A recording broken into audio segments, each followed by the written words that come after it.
Okie dokie. It is 1:05 in the morning Athens time, so that's about the schedule. Some of us are still on right now. Michael's dragging in himself back there. So anyway, Neil, you all right? Is that hip still giving you fits there? You'll be all right. Sit here for a few minutes. It'll do it. You know, I think that the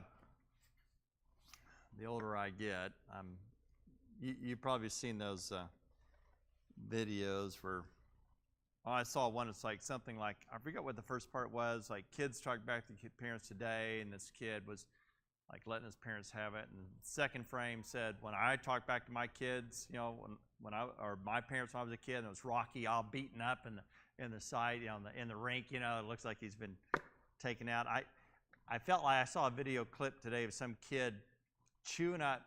There's a guy on the lawnmower, and this kid's probably 8 years old, and he's yelling at the lawnmower guy, "I'm trying to play my video game, and you keep going by my window." And the guy says, "I mow it every Wednesday."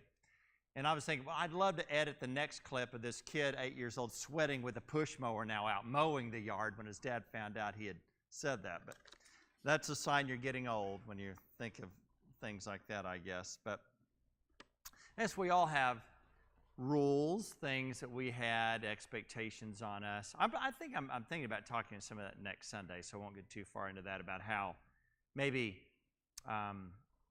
every generation kind of thinks that this generation had a lot easier than we had, and that we had it all straightened out, and this generation, that thought has been going on for a long, long time. We all have rules, we all have expectations, doesn't matter what generation you live in. And there are certain things that with our family was maybe bigger lines, more. How did you know if a rule carried more weight than other rules? The consequence, right? So certain things had higher consequence rather than others. For God, he said pretty clear, we're in Genesis again. He said not to eat of the tree of knowledge of good and evil. And if you eat of it, what's going to happen? You're going to die, right? So, and in a sense, they ate of it, and there would be a sense of death.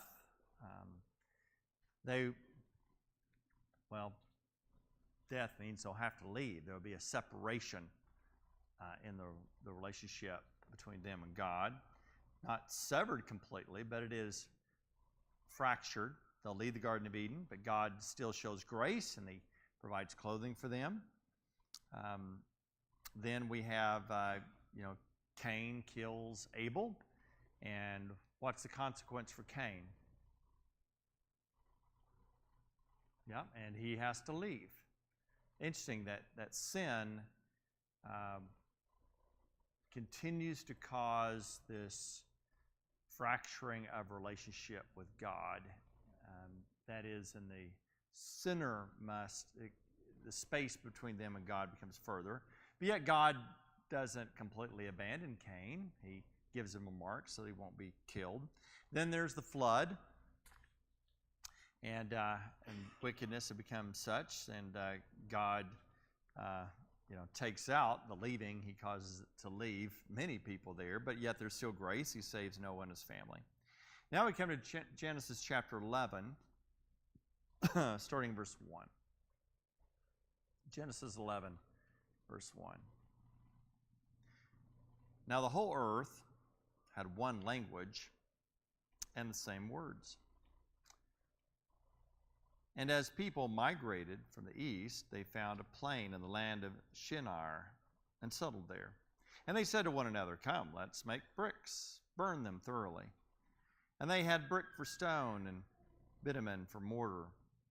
And they said, "Come, let us build ourselves a city and a tower with its top in the heavens. And let us make a name for ourselves, lest we be dispersed over the face of the whole earth." And the Lord came down to see the city and the tower, which the children of man had built. And the Lord said, "Behold, they are one people, and they have one language. And this is only the beginning of what they will do.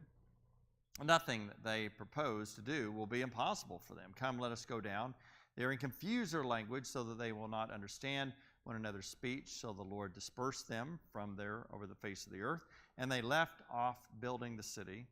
Therefore its name was called Babel, because there the Lord confused the language of the earth, and from there the Lord dispersed them over the face of the earth. So we've got this event going on. There are people who are building something. Right? That's interesting because we think about the context we were earlier when we were talking about the sons of, kind of the descendants of Seth and the sons of Cain, these kind of different family lines. And then there was chapter 14, verse 17, Enoch built the city. Chapter 2, verse 22, Tubal-Cain, an instructor of everything, craftsman in bronze and iron. So already we've seen what seems to be those people who are migrating further from God are especially interested in building. There's a physical focus of things, where the others seem to be more of a spiritual focus, perhaps. But is it a sin to simply want to build a city? To build things? There's something wrong with building things? Hope not, no. Paul would be in trouble since his architectural engineer, built a lot of... Yes, you were aiding and abetting a lot of sinful activity, Paul. We'll have an invitation here in a moment.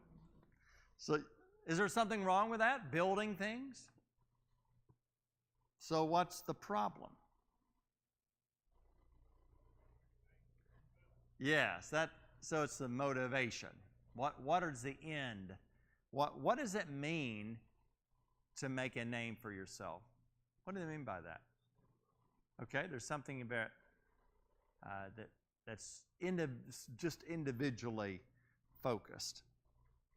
Let us build a name, ourselves a city, a tower, let's top to the heavens. What was it? Was it the movie? I had this memory of a movie. Was it like the Ten Commandments, where they build that tower and the guys go up and he has his bow brought to him, the king, and he shoots the arrow into the heavens? Or did I just dream this? Did I make that up? It was one of those old movies. I'm sure it had Charlton Heston in it somewhere in there. But the guy goes up on this tower and he takes a bow and he shoots it into heaven to show he is now equal with God. But there's some sense then of a name for ourselves. So there's some prideful self-directedness, equality with God. Again, what does that sound like? Like equality. Yeah. That was the core of the temptation, right? To be like God, to be God yourself. And that seems to be kind of, again, the root of the problem here. It might be good to pause and think, how do we know the difference between building things and making a name for ourselves? How do we know what the difference between those? When does it become too far? Karen? Okay. So maybe if there's some part of this that's not just about me, like the man who had the bumper crop and he said he was going to build bigger barns. It's just so self-directed, what I have done, I've accomplished for my benefit. That seems maybe that's a part of the problem. Yep, Tom.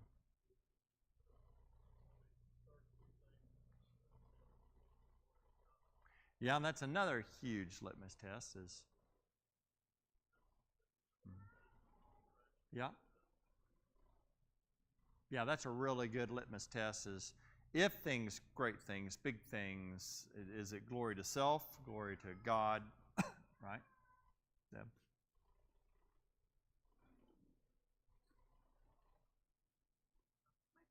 Oh. We'll come back to you. All right, yes.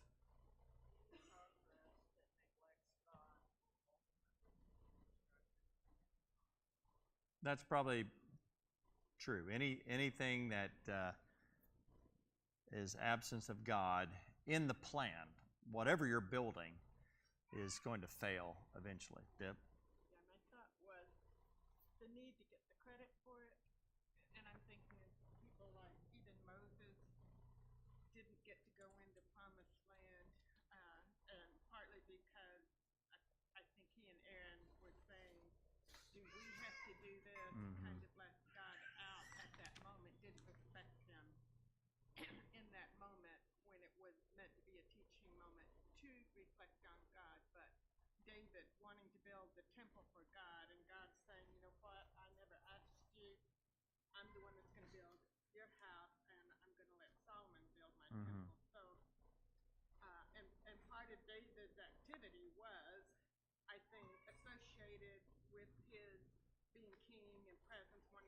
affirms that, and God in that way lets him know, I'm the one that decides that, not you.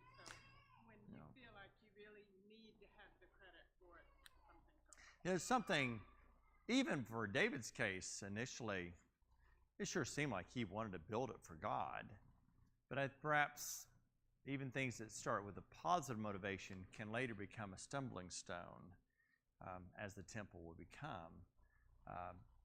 So the danger there is always things that are glorious, things that are magnificent, always have the danger of becoming something where we seek the glory toward ourselves.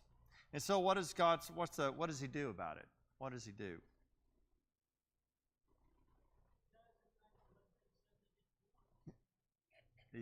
He scatters them. How does he scatter them? What causes them to scatter? Yes, there's some confounding of language here. Now, there's several options about what exactly is going on there. I'll give you three, and then you can tell me, probably one of yours that maybe none of those three. But one option is that there was just one language at the time. Problem with that, if we're working chronologically, this is chapter 11. Chapter 10, we're already told there's people with different languages. Like chapter 10, verse 5, there are people there from clans, each with their own language. Verse 20 of chapter 10, the sons of Ham by the clans and the languages. Sons of Shem, verse 31, with their own language.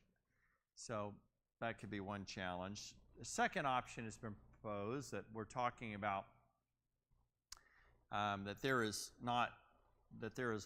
one language that everybody is sharing.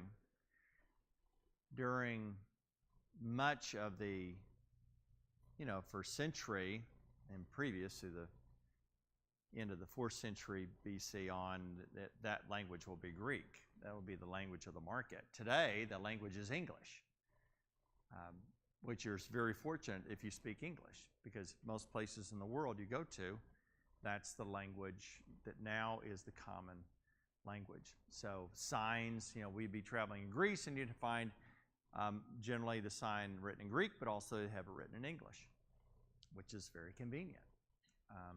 And when you'd go around hearing people there talking, they'd be generally talking to people who work there. If they didn't speak Greek, they would be speaking English. And whatever language you spoke, you'd find a connection with English. So some say that that's kind of what is being dispersed here, is that language. He didn't divide everybody's individual language. There were already some different languages, but he broke the one that they used to connect to each other. And some people say they're really the chapters in the wrong chronological order, so chapter 10 and 11 really are not in the right order. And so, but anyway, I don't know if anybody else has any other thoughts about that. Deb? Seems like there's a lot of chapters where it goes back in time and doesn't tell you it goes back in time. It makes sense to me that chronologically this happened before that. Kind of like even with creation. He creates Adam and Eve, and then it goes back to give more detail about when Adam and Eve were created. Yeah, so I think one thing we can know with certainty is that there is language dispersed that causes them, it breaks and that causes them to scatter because they cannot communicate. What is it? And they don't, as Paul already noted, they don't want to scatter. Why don't they want to scatter? Why do they want to be together? More power. Yeah, one of the spots we went to was Crete, and I'd never been to Crete. I was really excited about that. And especially top of my list to see was the Temple of Knossos. The Temple of Knossos was built, first, the major temple was built in the 19th century BC. So that's like 4,000 years ago. So 4,000 years ago, this 3 levels, large palace, thousands and thousands of square feet. It was remarkable. The columns, the artwork, the frescoes. It was a very highly developed, in fact, outside of Egypt, perhaps the most highly developed, with palaces and such at the time. It will come to influence.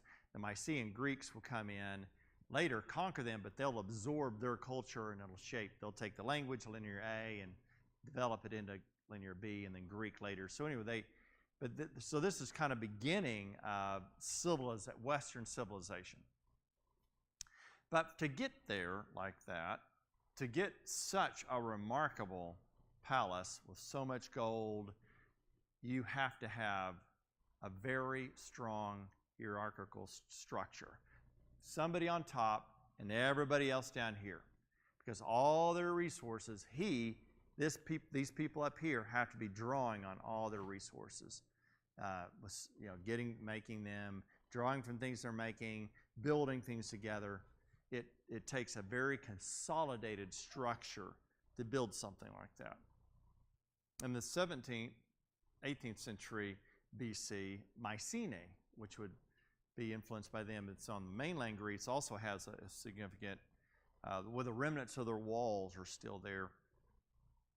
But again, similar structure. People in great power, those people who don't really have that much power, serving and giving tribute to this.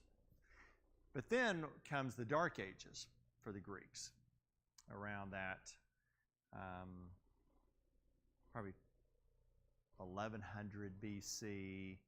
And whatever happens, and there's debate, some say the Sea Peoples came in and there was or people from the north and whatever, and probably a combination of people migrating south to natural disaster type things. I don't know, but there was a real breakdown in that. So we don't find any temples being built in this period, this 300, 400 year period. There's no language, there's no written text, nothing. Something cataclysmically happened to this hierarchy all over. But while there is no more like language and temples being built, life is going on. It's just that you don't have this top down as much. It's more shattered and it's more equal now. So a long way to say that people on top want to have this consolidated, everybody serving those on top. And when that happens, you have marvelous things built. Wherever you have great and marvelous temples, or the Parthenon in Greece, for example, or the Pantheon right in Rome, or you have these remarkable structures, you have a powerful people here, and they are in control of everybody. But when that is broke, then you don't have palaces. You don't have, because there's just not resources coming in to make one person or this one group great. So the desire is to have this consolidation, but yet this is now dispersed. And with that chaos, we also find God's grace in that, of why he does that. So, they don't want to be dispersed, but what was one of God's first commandments to humanity? Be fruitful and multiply and fill the earth. His command was to go out and fill the earth. It's repeated also in Genesis 9, when Noah and them come off the ark. Be fruitful, multiply, fill the earth, be scattered. Right? So there's something about going out rather than this internal focus, this more directed focus. What's lessons for the church in that? There's something we can take note.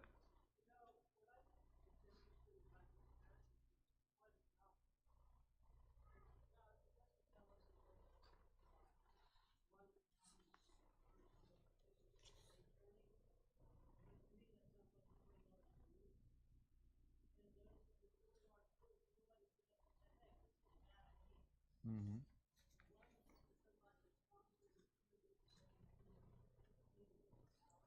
Yeah.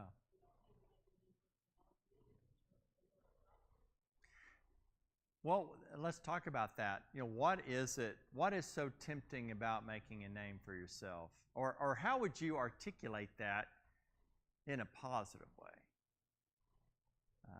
Or, getting very personal, what are ways at churches people might speak in those terms of, let's just build things that are beautiful and remarkable and make a name for ourselves? And those things can be easy to justify, even for churches collectively.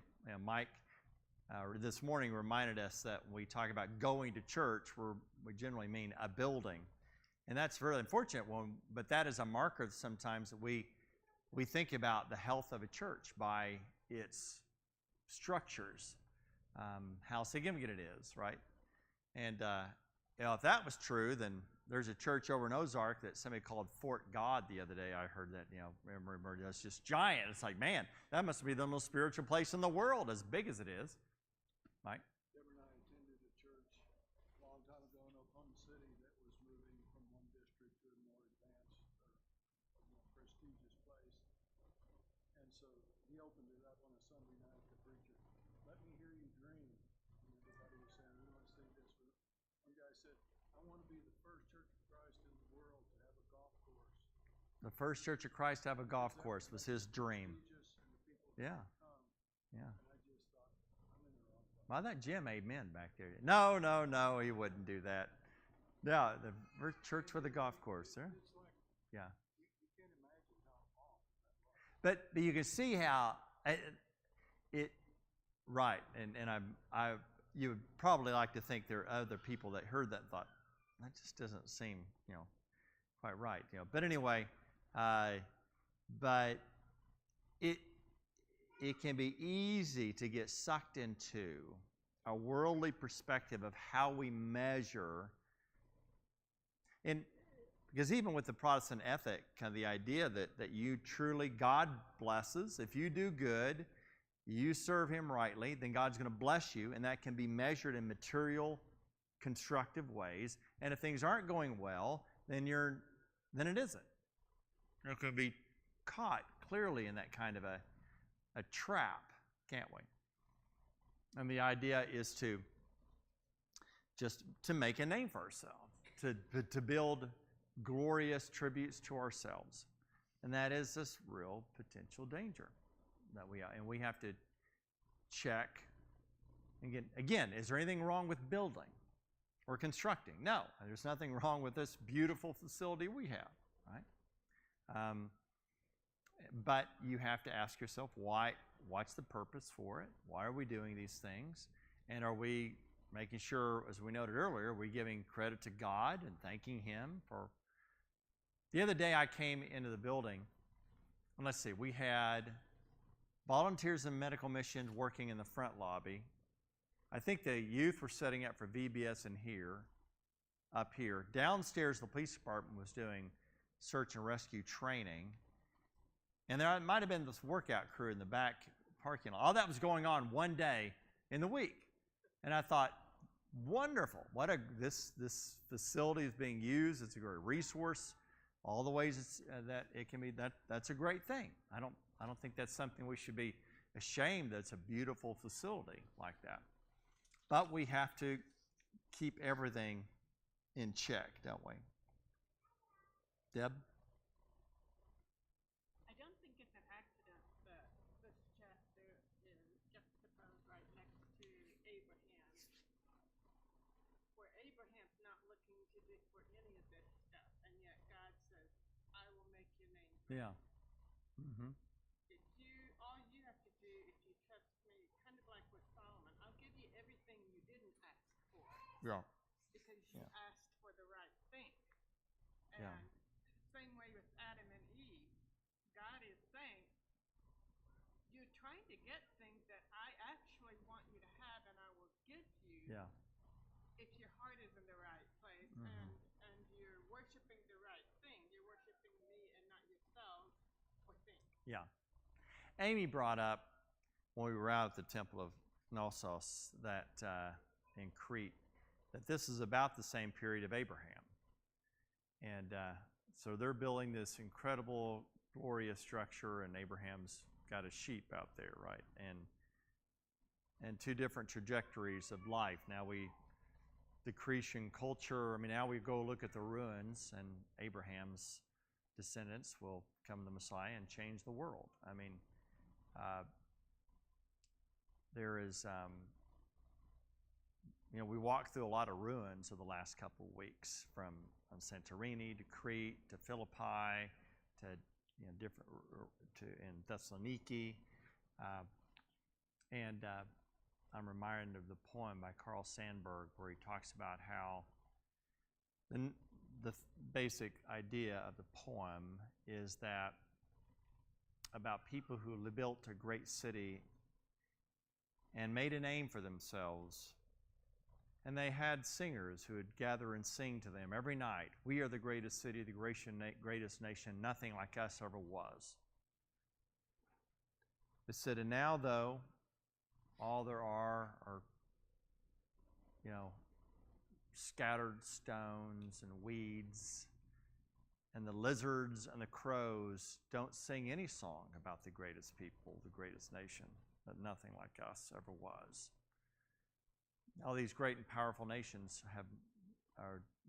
there's nothing of them.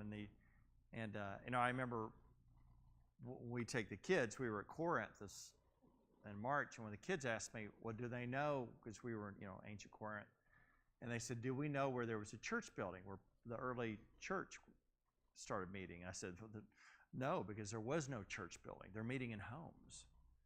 So there's no record of any of that, because it will be much later until they start building church buildings. And that was probably quite purposeful. They will be dispersed, and whatever happening with their languages, there's confusion there. And it's remarkable to me that still in the world that we live in, with all our technology, I'll tell you one funny example of that. There was a guy I was meeting with. We were at some store, and he was talking at a rapid pace beyond my ability to comprehend his Greek. And so he just kind of wouldn't slow down. He kept going. And finally, I got that he was talking about languages. He was talking about how languages have been dispersed. He was talking about he was talking about how a cat from Greece could talk to a cat in America, though. They could communicate. Different country, right? But people can't. I thought that was interesting. Where are you going with this? And then he just started going off, and I wasn't recognizing some of the words, so I put my phone to Greek, and I said, speak into the phone. And I pulled up, and he was Jehovah's Witness. He was telling me that I needed to go to, it was all leading into Jehovah's Witness Bible study. That's what he was doing with that. I thought, well, okay, that's an interesting track. But certainly what he's recognizing is, in general, quite true, because the dispersion of language is setting up something, isn't it? Where mankind who seeks to make a name for themselves must be dispersed by their language. But what's going to happen? Pentecost, where when the Spirit of God can come to help form a people to be truly one, to fulfill those promises to Abraham, a great nation, right? And they're going to have a promised land, and through him he's going to bless all people. That there will be a unity through the Spirit, not to make a name for ourselves, but to gather and worship and love in the name of Jesus Christ. That at Pentecost is a reversal of that. A recreation. Russ, I appreciated Russ in Bible class talking about looking at, for example, the different Pentecosts as recreation. And it's like God is here bringing order back into the chaos, to say that humanity there is something through unity of one that can be a good thing, can be a blessed thing, can become a glorifying thing if it's done through selflessness by the power of the Holy Spirit. Anybody have any other thoughts or comments there? Deb? Just making a name for yourself is some way of trying to immortalize yourself, Mm-hmm. which is another thing that God is wanting to give you immortality. Yeah, If you that's a good pursue point. that, Right. not try to get it for yourself, and again, kind of passing out. And Yeah. the other thing is deploying Ozymandias. I don't know if you Mm-hmm. read that. Yeah. By Percy Shelley. It's the same kind of idea. Just Yeah. in illustration. Yeah, I think Amy made reference to that too. Jim.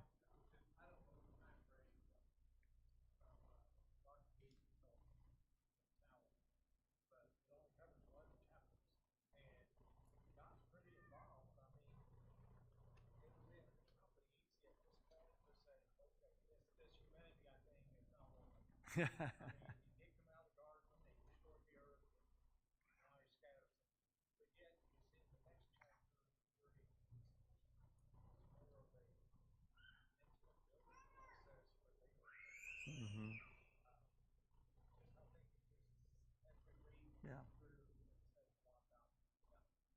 Yeah. Isn't it interesting that everybody wants to consolidate and remain, but he tells Abraham, I want you to pack up and go.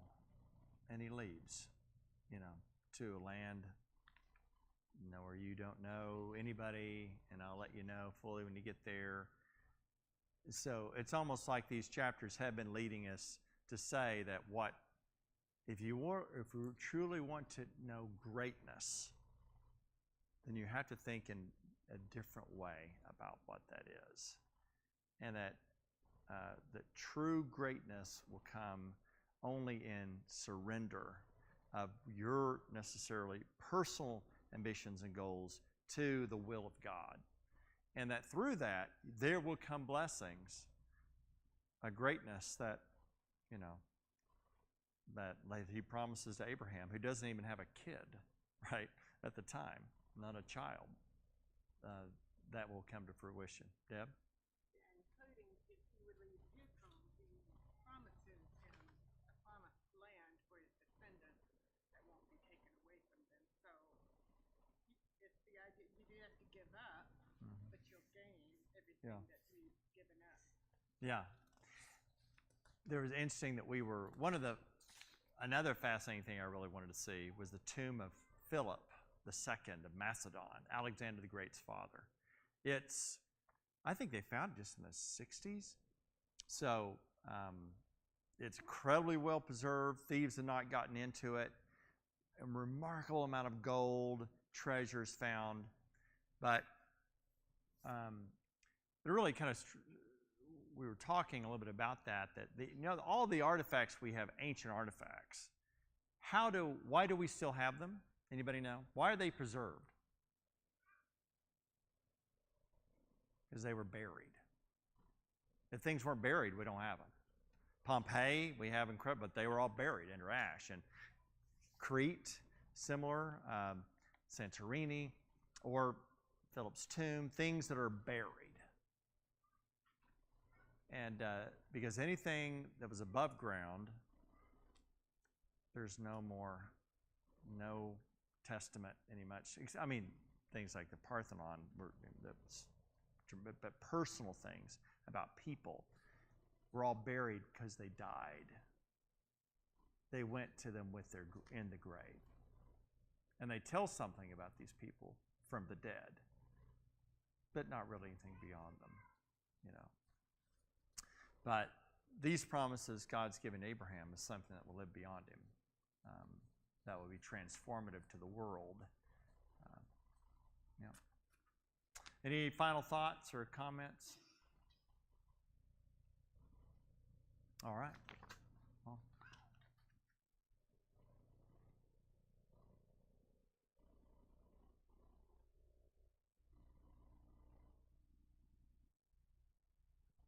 I believe there's some here who have not had the opportunity to take Lord's Supper, so we'll have that.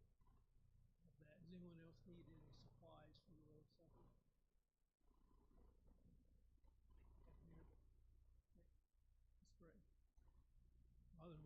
thank you for this opportunity to come to you, and thank you again for your son, for his death on the cross, and for our forgiveness of our sins. We pray these ones that take this bread at this time will remember that great sacrifice for them, and they do us. So, in the name we pray. Amen.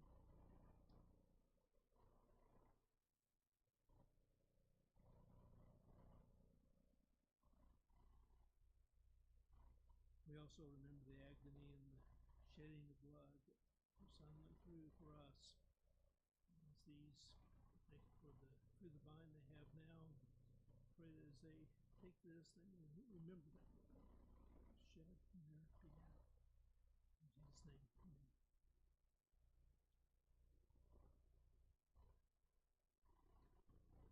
I have a few announcements. Might read back through again. Lewis Atkinson is receiving hospice care with her family, and Kim Michelle is recovering from her hernia surgery. And April Harris has been diagnosed with diastolic dysfunction and mild valvular insufficiency, and medications has been prescribed for her. Steve Sanders, Steve said that Wolford reports that he was a previous preacher at Doniphan, Missouri, and that he had open heart surgery. So pray for his recovery. Let's see, we have baby shower next Sunday, 2 p.m. for James and Katie Geary. And see, they're registered at Amazon for gifts for them. And then the Wings Branson Sight and Sound theater that David's outing, that'll be this coming Saturday, July 12th. So, aware of those arrangements that they can catch a ride or share a ride to that. Let's see. Karen Young has a note here. Two elders, she says, I would like to have as many elders as possible come to the 5th grade class next Sunday. And she'd like for some to be there at 9:30 and to discuss qualifications, duties, and responsibilities, and also challenges, and talk about the most difficult decisions that may be made. So she would like to talk to the children about elders for a little while. Anything else you need to mention before we dismiss? No. Stand with me. I'll lead some closing prayer. Our Father, we come to you and we ask for your blessings and compassion on Lewis Atkinson as he is receiving hospice care. We pray for his comfort. His care will be effective. And we pray for Kim Michelle as she is recovering from her surgery, and for April Harris as she goes through her diagnostics. And we pray that these medications will help her in her heart condition. And we pray for Steve Sanders that his open heart surgery will go well and he'll have a good recovery from that. And we're mindful of so many things as we have been here today for the purpose of remembering you, remembering your mercy and your blessings to us, and remember your Son that you sent. We know that we need saviors, and we just pray that we will remember this every day as we go about our lives, that we are very insufficient within ourselves, and that you have set before us many challenges and opportunities, and we pray that we will step up to these opportunities and be there and be your voice and be your instructions and be your helping hand that those need and do come in contact with. We pray that you'll bless us with safety and health, and we pray all these things in your Son Jesus.